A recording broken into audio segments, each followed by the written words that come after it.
শবে বরাতের নামাজ কত রাকাত, নিয়ত কিভাবে করতে হবে, কোন সূরা দিয়ে পড়তে হবে। আসসালামু আলাইকুম ওয়া রাহমাতুল্লাহি ওয়া বারাকাতুহু। প্রিয় দর্শক, মনোযোগ সহকারে ভিডিওটি শেষ পর্যন্ত দেখবেন, অন্যথায় কোনো মাসআলায় ভুল বোঝার সম্ভাবনা থাকে। তো আমরা মূল আলোচনায় চলে যাব, তার পূর্বে প্রয়োজনীয় একটি বিজ্ঞাপন। শাইখ মুফতি হাবিবুল্লাহ হুজুরের তত্ত্বাবধানে পরিচালিত সুন্নাহ শপিং আপনাদের জন্য নিয়ে এলো একটি প্রিমিয়াম কোয়ালিটির সুন্নতি গিফট বক্স। এতে থাকছে উন্নত মানের একটি করে ফ্রি সাইজ টুপি, একটি তাসবিহ, একটি আতর, একটি মেসওয়াক, মা বোনদের জন্য এক জোড়া করে হাত মোজা, এক জোড়া করে পা মোজা এবং একটি সুরমা এবং নবীজির দৈনন্দিন জীবনে 1000 সুন্নত সম্বলিত একটি কিতাব। গিফট বক্সটি পেয়ে যাচ্ছেন মাত্র 490 টাকায়। নিজের জন্য অথবা প্রিয়জনের জন্য এখনই অর্ডার করে ফেলুন।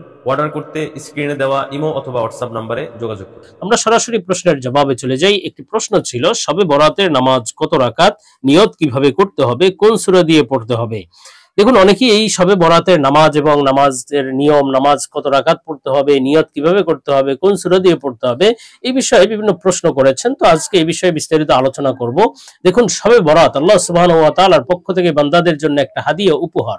আল্লাহ তাআলা এই বিভিন্ন রাত, বিভিন্ন সময়, বিভিন্ন দিবস আল্লাহ তাআলা বান্দাকে দিয়ে থাকেন, যাতে বান্দা এই রাতগুলোতে, এই সময়গুলোতে, এই দিনগুলোতে আমল করে এবং আল্লাহ সুবহানাহু ওয়া তাআলার কাছে থেকে রহমত গ্রহণ করে, যেন সে সামনে অগ্রসর হয়ে যেতে পারে, আল্লাহ তাআলার প্রিয় হতে পারে এবং জান্নাতের উপযুক্ত হতে পারে। এজন্য আল্লাহ তাআলা ইচ্ছাকৃতভাবে বেশ কিছু ফজিলতময় সময় দিয়েছেন, যেন এই সময়গুলো বান্দা কাজে লাগাতে পারে। তার মধ্যে থেকে একটি সময় হলো শবে বরাত। সব শব্দের অর্থ হলো, সব একটি ফার্সি শব্দ, এই শব্দের সব শব্দের অর্থ হলো রাত, আর বারাতুন হলো আরবি শব্দ, এর অর্থ হলো মুক্তি বা নিষ্কৃতি, মুক্তির রজনী। শবে বরাত অর্থেও মুক্তির রজনী। এই নামকরণ করা হয়েছে। একটি হাদিস আছে, নবীজি সাল্লাল্লাহু আলাইহি ওয়াসাল্লাম বলেন, এই রাত্রে, আসলে হাদিসে শবে বরাত শব্দ তো নাই, বরং হাদিসে এই রাতকে ব্যক্ত করা হয়েছে লাইলাতুন নিসফি মিন শাবান হিসেবে, অর্থাৎ শাবান মাসের মধ্য তারিখের রাত্রি বা 15 তারিখের রাত্র যেটি আছে।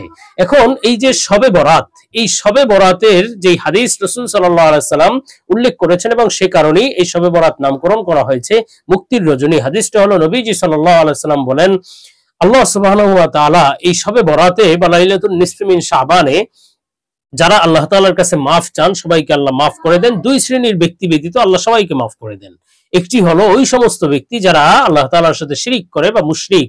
এই মুশরিকদেরকে আল্লাহ তাআলা কখনোই মাফ করেন না, এবং তারা হাজারো মাফ চাইলে মাফ করেন না, যতক্ষণ পর্যন্ত না সে খাঁটি দিলে ঈমান গ্রহণ করে, মুমিন হওয়ার আগ পর্যন্ত এই সমস্ত ব্যক্তিকে আল্লাহ মাফ করেন না। এবং আরেকটি লোক হলো যাদেরকে আল্লাহ এই শবে বরাতে মাফ করেন না, নিষ্কৃতি দেন না এবং মুক্তি দান করেন না জাহান্নাম থেকে। তারা হলো হিংসুক ব্যক্তি বা বিদ্বেষ পোষণ করে, যারা অপর মুসলমানের সাথে, মুসলমান ভাইয়ের সাথে যারা বিদ্বেষ পোষণ করে, শত্রুতা পোষণ করে, এই ধরনের কোন মনোভাব রাখে, শত্রুতা ভাবাপন্ন হয়, তাদেরকে আল্লাহ তাআলা এই শবে বরাতে পর্যন্ত মাফ করেন না। তো এই দুই প্রকার ব্যক্তি ছাড়া আল্লাহ সবাইকে মাফ করে দেন।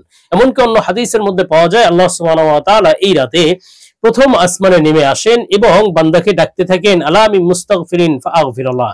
কেউ কি আছো যে মাফের প্রয়োজন, আমার কাছে মাফ চাইবে, আমি তাকে মাফ করে দেব। কেউ কি আছো আমার কাছে রিজিক চাইবে, আমি তাকে রিজিক দিব। কেউ কি আছো বিপদ আপদের মধ্যে পড়ে আছো, আমার কাছে চাইবে, আমি উদ্ধার করব। এভাবে আল্লাহ সুবহানাহু ওয়া তাআলা ডাকতে থাকেন, এমনকি ফজর উদয় হওয়া পর্যন্ত বা সুবহে সাদিক হওয়ার আগ পর্যন্ত আল্লাহ তাআলা এভাবে বান্দাকে ডাকতে থাকেন এবং সবাইকে মাফ করে দেন। এই জন্যই এই রাতকে শবে বরাত বা মুক্তির রজনী হিসেবে উল্লেখ করা হয়েছে, যেহেতু এই রাতে আল্লাহ তাআলা অনেক মানুষকে মুক্তি দান করেন গুনাহ থেকে, জাহান্নাম থেকে। সুতরাং এই ফজিলতপূর্ণ রাতে আমাদের বিশেষ আমলের মাধ্যমে, ইবাদত বন্দেগীর মাধ্যমে কাটানো চাই। বিদআত এবং বাড়াবাড়ি ছাড়াছাড়ি থেকে বেঁচে থেকে রাসূল সাল্লাল্লাহু আলাইহি ওয়াসাল্লামের দিক নির্দেশনা মোতাবেক আমরা এই রাত যাপন করব।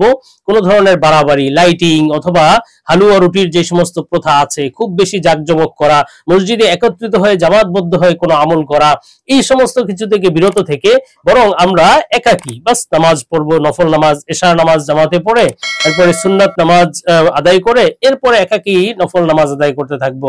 কিছুক্ষণ কোরআন তেলাওয়াত করলাম, কিছুক্ষণ জিকির আজকার করলাম, একটু গিয়ে কবর জিয়ারত করলাম। সুতরাং এইভাবে আমলগুলো একাকী ভাবে করা চাই, জামাতবদ্ধ হয়ে, জামাত যেন জামাতের মতো মনে হয়, অথবা খুব বেশি গুরুত্ব সহকারে, গুরুত্ব দিয়ে দিন ইসলামের অংশ মনে করে, জরুরি মনে করে যদি এই রাতে বিশেষ কোনো আমল করা হয়, সেটা বিদআতের অন্তর্ভুক্ত হবে, যেহেতু এই আমলগুলো মুস্তাহাব আমল বা নফল আমল। সুতরাং এক্ষেত্রে বাড়াবাড়ি করা যাবে না।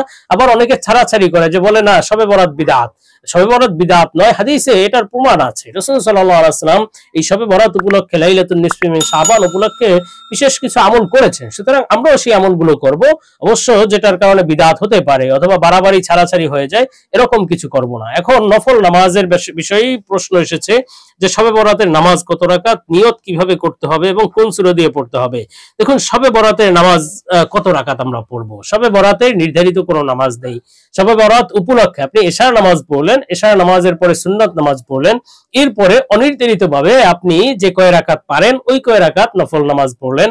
এরপরে সর্বশেষ যখন আপনার মনে হবে যে না এখন আর নামাজ পড়বো না, তখন আপনি ভেতরের নামাজ আদায় করলেন।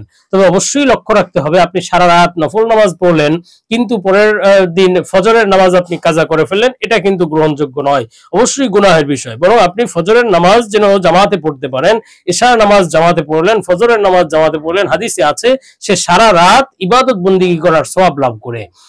এই জন্য এশার নামাজ জামাতে পড়বো এবং ফজরের নামাজ জামাতে পড়া নিশ্চয়তা রেখে আমরা এই রাতে নফল ইবাদত গুলো করবো। সুতরাং নফল নামাজ নির্ধারিত কোনো রাকাত নেই। আপনি 2 রাকাতেও যদি সারা রাত অতিবাহিত করে দেন, লম্বা সিজদা করলেন, এই সিজদার মধ্যে শুধু আল্লাহ তাআলার তাসবিহ পড়লেন, কান্নাকাটি করলেন গুনাহের জন্য, এরপরে লম্বা রুকু করলেন, বড় বড় কিরাত পড়লেন, এভাবে 2 রাকাত নামাজ পড়লেও যথেষ্ট।